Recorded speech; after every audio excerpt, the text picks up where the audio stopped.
ध्यान से समझना। फायर इंश्योरेंस, फायर इंश्योरेंस क्या है? बिल्कुल सिंपल, इसके अंदर एक पॉलिसी ली जाती है। पॉलिसी क्या होती है?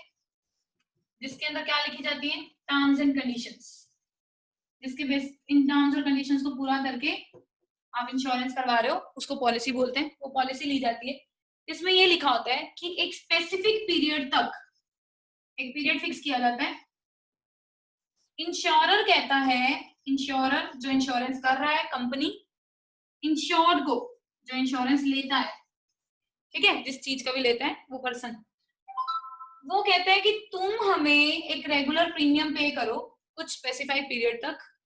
हम आपका जो भी आपकी गुड्स हैं जिसका आप इंश्योरेंस ले रहे हो, अगर उसका नुकसान फायर से हो जाता है, आग से, ऑब्वियसली यार फायर इंश्योरेंस है तो ऑब्वियसली आग से बोलेगा ना, नुकसान कुछ हो जाता है एक पर्टिकुलर टाइम पीरियड तक, जैसे 10 साल तक का हम दे रहे हैं आपको टाइम पीरियड, कि अगर आग से कुछ भी नुकसान हुआ तो वो रिस्क जो है, वो लॉस जो है, हम बियर करेंगे। कौन बोलता है? इंश्योरर बियर करेगा। बस आप प्रीमियम पे करो एक स्पेसिफाइड पीरियड तक, हम आपको श्योरिटी देते हैं कि अगर कुछ भी नुकसान होता है आपकी जिस चीज का आप इंश्योरेंस ले रहे हो तो वो हम पे करेंगे। अब ना, अटमोस्ट गुड फेथ, यार ये तो एप्लीकेबल होगा ही, चाहे फायर इंश्योरेंस है चाहे कोई भी है। अटमोस्ट गुड फेथ इसके अंदर मेन एलिमेंट है। ये कहता है प्रिंसिपल कि जब भी आप पॉलिसी लोगे, पॉलिसी लेते टाइम आपको खास ध्यान रखना है। क्या ध्यान रखना है? कि सुनना, क्या ध्यान रखना है पॉलिसी लेते टाइम? कि आप कुछ भी हमसे छुपाओगे नहीं, कुछ भी कंसील नहीं करोगे, सारी इंफॉर्मेशन ओपन करोगे, डिस्क्लोज करोगे, ठीक है, कुछ भी नहीं छुपाओगे। यार ये तो एप्लीकेबल होगा ही होगा, हर किसी में होगा, ये तो इस प्रिंसिपल की टेंशन लेने की जरूरत ही नहीं है। इसके अंदर अप्रोक्सीमेट कॉस्ट प्रिंसिपल है ना, अप्रोक्सीमेट कॉस्ट। अप्रोक्सीमेट कॉस्ट मतलब बताया हुआ मैंने आपको, जिसका साफ साफ मतलब ये है कि जो कारण पॉलिसी में लिखा होगा, अगर उसी कारण से नुकसान होता है तो आपको इंश्योरेंस का क्लेम मिलेगा, वरना नहीं मिलेगा। ये स्ट्रिक्टली अप्लाई होता है। स्ट्रिक्टली कैसे? फायर इंश्योरेंस कराया तो आग लगेगी तो ही मिलेगा पैसा, क्लेम मिलेगा। आग नहीं लगी तो नहीं मिलेगा, किसी और चीज से नुकसान हुआ तो नहीं मिलेगा। ये स्ट्रिक्टली अप्लाई होता है। अब जो मैं बता रही हूँ ये सुन लो, इंश्योरेबल इंटरेस्ट। कौन सा? Insurable interest. मेन तो इंश्योरेबल इंटरेस्ट और अश्योरेंस का मतलब बताने के लिए मैंने तुम्हें टाइप्स कराया है, वैसे जरूरत ही नहीं थी। इंश्योरेबल इंटरेस्ट पता क्या होता है? कि वो चीज प्यारी होना, है ना? तो कब प्यारी होनी चाहिए? लॉस के टाइम पे, या फिर कब होनी चाहिए? या तो लॉस के टाइम पे या फिर इंश्योरेंस पॉलिसी लेते टाइम। अब आग लगेगी, अब ऐसा भी नहीं है कि मैं किसी और की फैक्ट्री का इंश्योरेंस कराने जा रही हूँ, जैसे मेरे को कर्तव्य की फैक्ट्री थी, उसका इंश्योरेंस कराने चलेगी मैं, और मैंने बोला कि कर्तव्य की फैक्ट्री का इंश्योरेंस कर दो। कहते हैं आपका क्या इंटरेस्ट है? मैंने कहा मेरा तो कोई इंटरेस्ट नहीं है, कर्तव्य क्या है? कर्तव्य कौन है? मैंने कहा स्टूडेंट है। स्टूडेंट थोड़ी हम कहते हैं ऐसे थोड़ी इंश्योरेंस कर देंगे ना, नहीं करते, वापस ले दो, हम आपका इंश्योरेंस नहीं करेंगे। कमाल है यार। फिर मैंने कहा कब करोगे? जब नुकसान होएगा, अगर मैं कर्तव्य की प्रॉपर्टी खरीद लूंगी बाद में, तब उसकी प्रॉपर्टी में मेरा इंटरेस्ट होएगा, तब दे दोगे मुझे? कहते तब भी नहीं। फिर मैंने कहा कब होएगा फिर?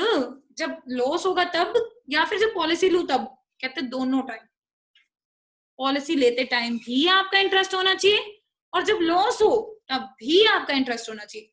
इंटरेस्ट होना मतलब वो चीज आपको प्यारी होना। कैसे? एग्जाम्पल, कर्तव्य खुद अपनी फैक्ट्री का इंश्योरेंस कराने गया, ठीक है, खुद की फैक्ट्री है, कर दिया इंश्योरेंस, क्योंकि खुद की है तो इंश्योरेबल इंटरेस्ट हुआ, इसने करा लिया और उन्होंने कर भी दिया। चलो नंबर 1, 2 साल बाद इसने प्रॉपर्टी बेच दी, अब इसका इंश्योरेंस इंश्योरेबल इंटरेस्ट है? नहीं। ये अब सोचे कि मैंने जब पॉलिसी ली थी तब मेरा इंश्योरेबल इंटरेस्ट था तो इन्होंने मेरे को दे दिया था इंश्योरेंस, अब 2 साल बाद प्रॉपर्टी बेच दी है, अभी भी अगर आग लगेगी तो मैं जाके क्लेम ले आऊंगा, तब भी कंपनी मना करेगी। कंपनी कहती जब तुम इंश्योरेंस ले रहे हो तब तो आपको वो चीज प्यारी होनी चाहिए, और जब उसका क्लेम ले रहे हो, नुकसान हो गया, जब हमें क्लेम भरना है तब भी वो चीज आप ही की होनी चाहिए, तभी आपको मिलेगा, वरना नहीं मिलेगा। आगे समझ?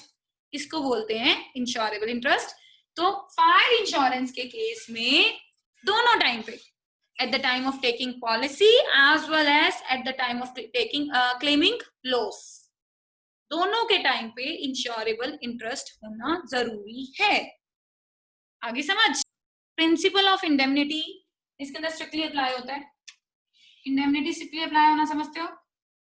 इसमें से आप पैसा एक्स्ट्रा कमाने की कोशिश नहीं कर सकते, वो सिर्फ लाइफ में ही होता है, लाइफ इंश्योरेंस में इन्वेस्टमेंट होती है, इसके अंदर नहीं होता। वही सीधी सी बात है।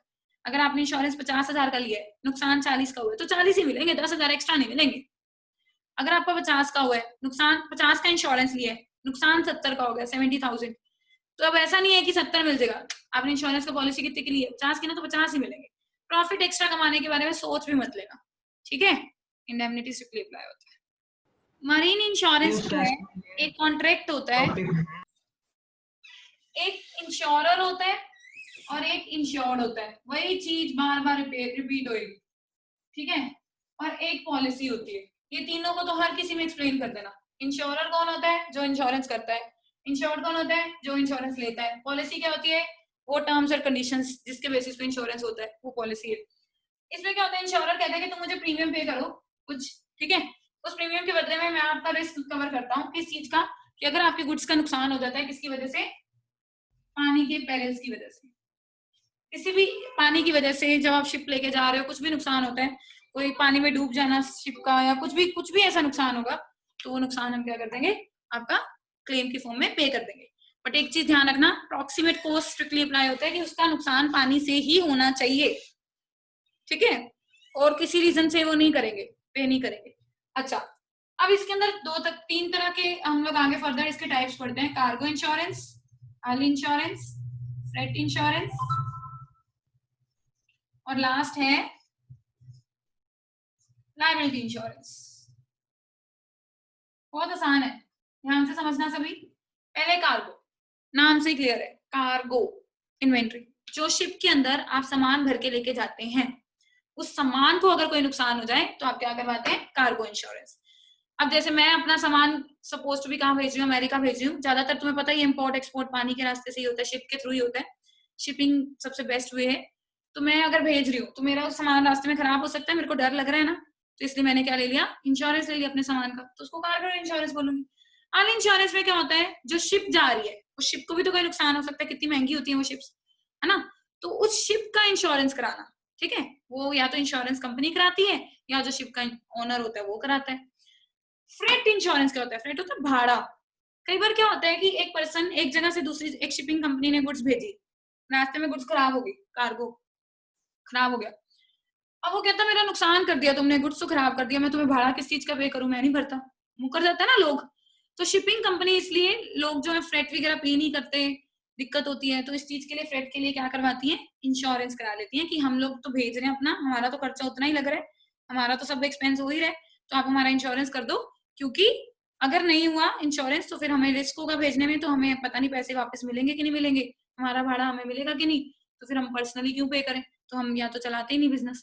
लेकिन ये बहुत प्रमोट करती है हमारी इकोनॉमी को, मतलब क्योंकि जब शिपिंग के थ्रू इम्पोर्ट एक्सपोर्ट होगा तभी हमारी इकोनॉमिक डेवलपमेंट होगी ना।